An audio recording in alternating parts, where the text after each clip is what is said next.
Today's WNEM TV5 Morning Extra is brought to you by Roof Max of Midland.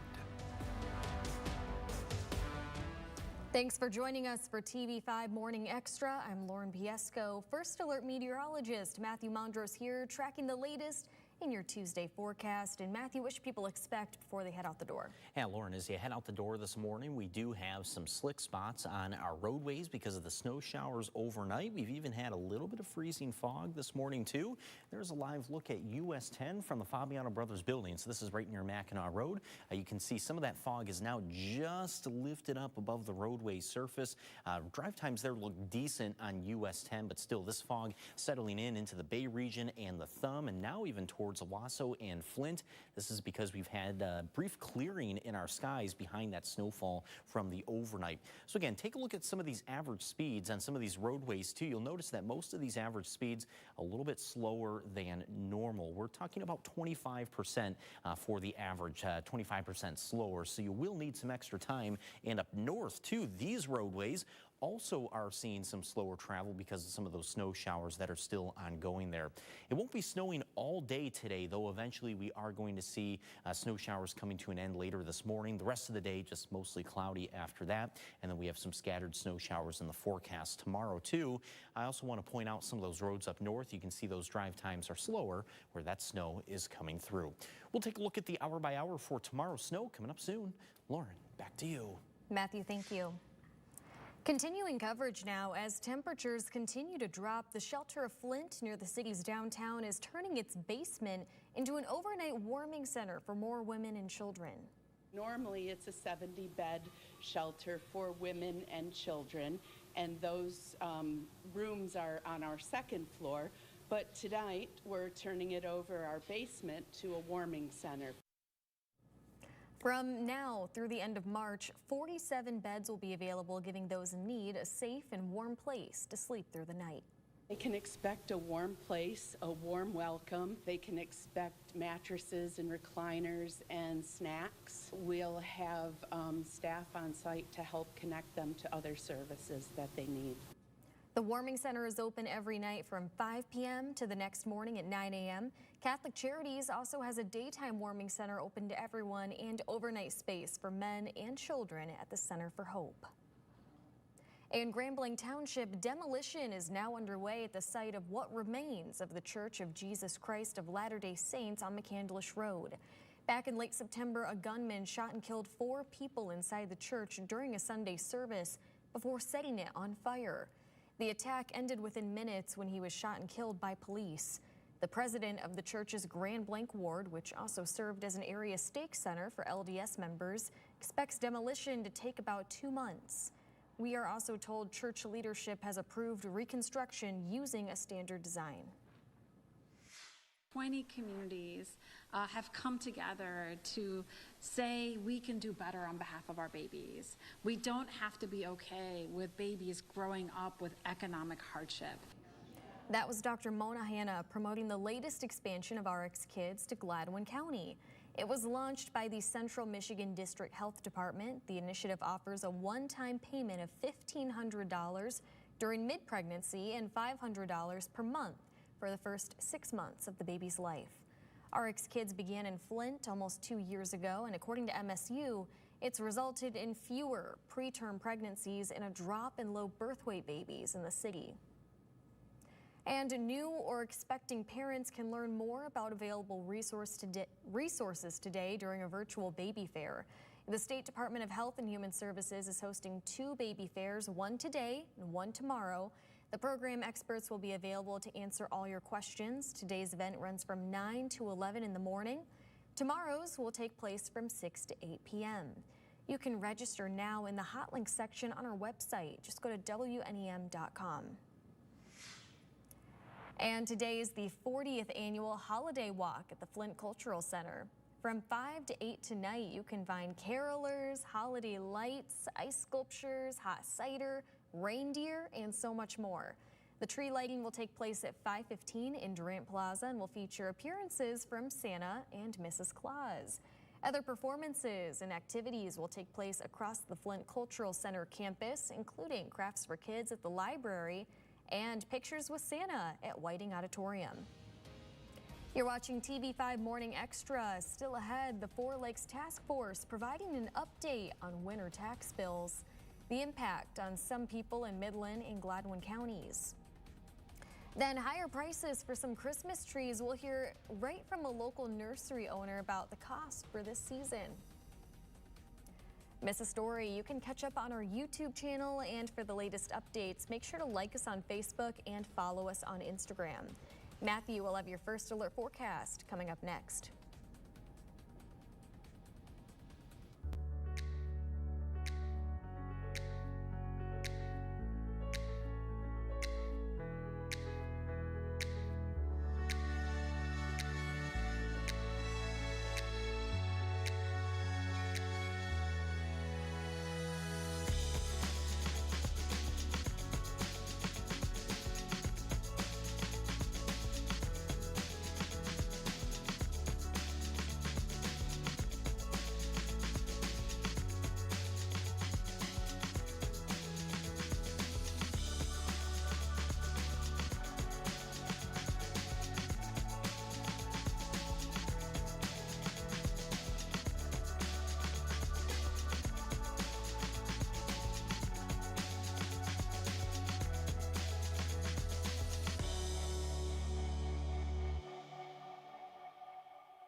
And looking ahead here into this Tuesday, we are tracking eventually a quieter day than this morning. We have those school delays, fog delays for this morning, mostly coming in from the central Michigan region. So some schools, districts like Alma or Shepherd or Mount Pleasant or Breckenridge, in that area is where we've seen those delays this morning.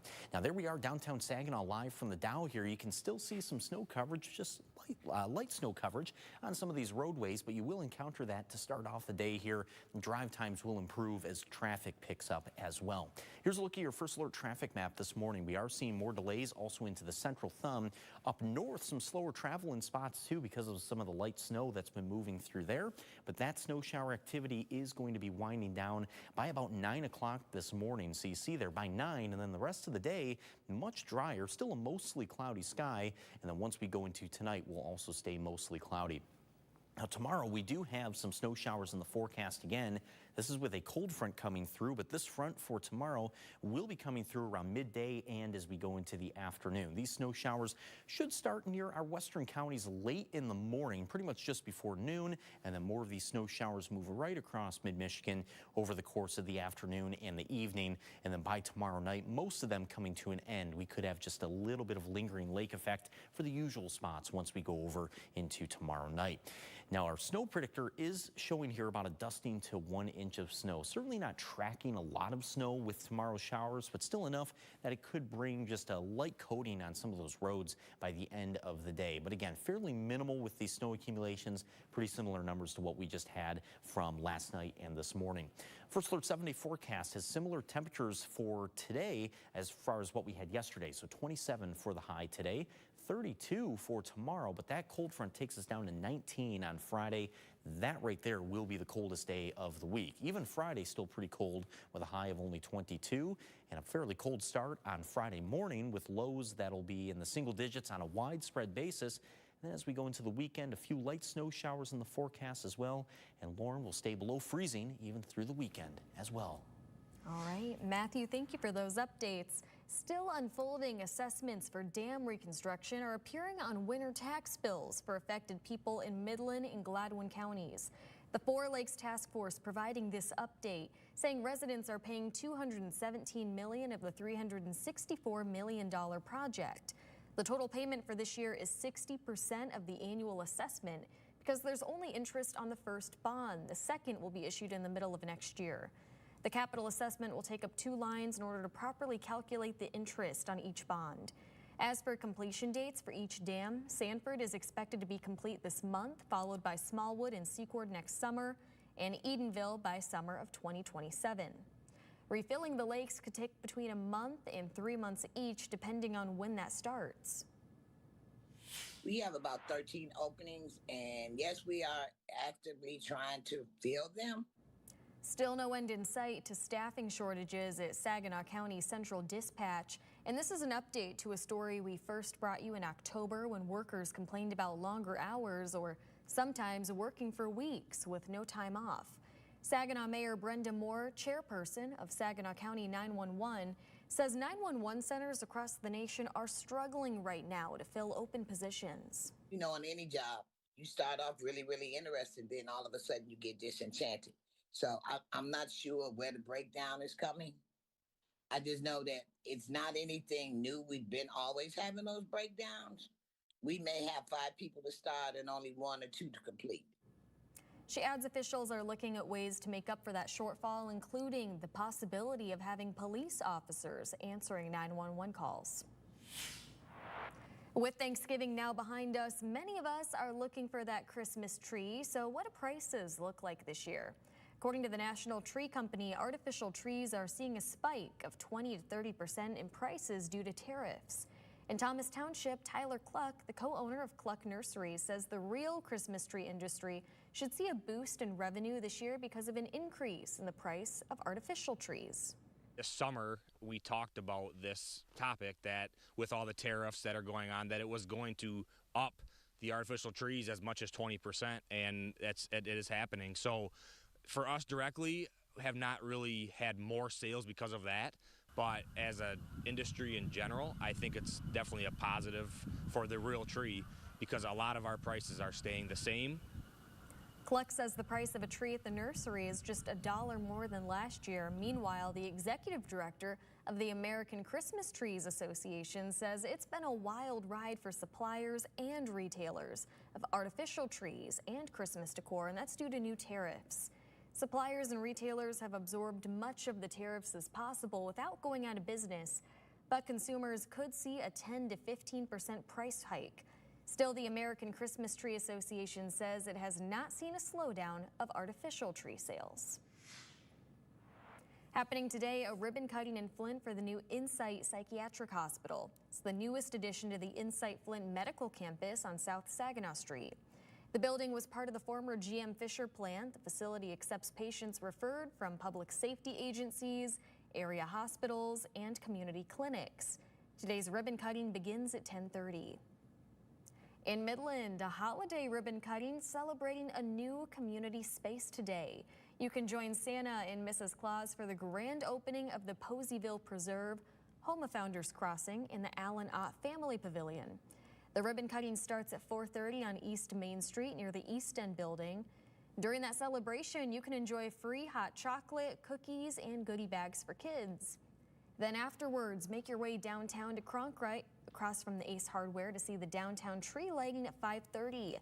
Then at 6 o'clock, Santa and Mrs. Claus will cross the Tridge on their way to the courthouse lighting to open the Midland area Santa House for the season. That will be open every day until Christmas Eve. Let's check back in with Matthew now for one last look at our 7-day forecast. Yeah, Lauren, certainly a wintry 7-day forecast still ahead of us here. We'll stay below freezing for the rest of the week. Thursday, the coldest day of the week at 19 degrees. And even though we're back up into the 20s this weekend, we're still below freezing over the weekend, too. All right, bundle up. Matthew, thanks for those updates. Thanks for joining us for TV5 Morning Extra. We'll see you back here at 9 o'clock for TV5 News at 9. Stay tuned.